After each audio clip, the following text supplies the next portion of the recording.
to delay marriage in Islam is actually prohibited. Once you know that the two are to get married, you get the nikah done. You delaying it, you are sinful. Remember this. So people say, we are engaged. The next year I met them, we are engaged. The third year I met them, we are engaged. The fourth year, oh, she fell pregnant, we had to quickly do the nikah.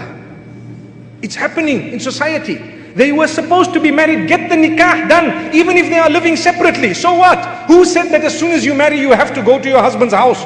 If your father has agreed that no problem, you're still at school, you want to finish your education, get your nikah done and stay at home, don't worry. The day we are finished with your education 4 or 5 years down, inshallah, you can go to your husband's house and we can have a big walima that time, inshallah. No harm.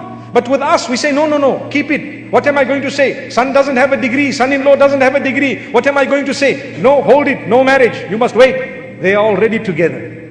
They are already together. And who is accumulating the sin? You are a part of it. A part of it. I'm not saying the entire sin, but you are a part of it. Why? You are a stubborn parent. That's what it is. Stubborn, really stubborn. Take that out. Learn from the sunnah of Muhammad sallallahu alaihi wasallam, where he teaches us when nikah is confirmed, get it done. When the time of salah comes, fulfill it. When the janazah happens to be in front of you, get them buried. You don't delay a janazah to say, you know what, let's just wait for 1 or 2 years, put him in the mortuary. Why? You know, more people will come, you know.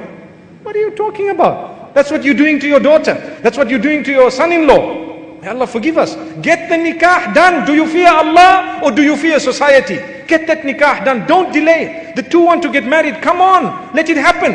And they don't have to live together. Like I said, tomorrow when he's got a house, he can come ahead, mashallah. Qualification, degree, subhanallah.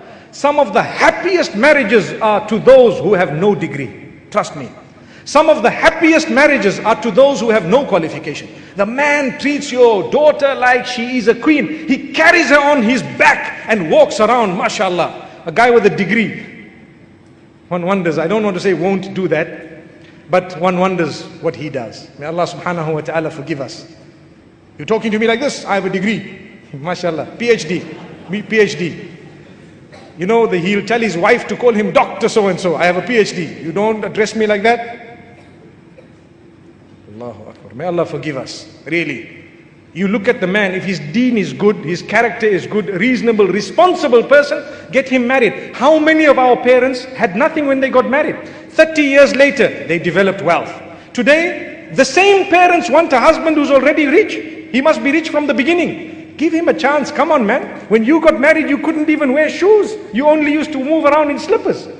Allahu Akbar. And it took you 20, 30 years to develop wealth. And just because you've got the wealth, your daughter wants to get married. It's not like anyone is shoving it down her throat. And you are just saying no because perhaps the man doesn't have something. And who said? Allah says, إِن يَكُونُوا فُقَرَاءَ يُغْنِهِمُ اللَّهُ مِن فَضْلِهِ. You've chosen the right spouse. If the person is poor, Allah will bless them with His virtue, because Allah is the one who owns sustenance. How many people have got their daughters married to wealthy people? 10 years down the line, they lost everything.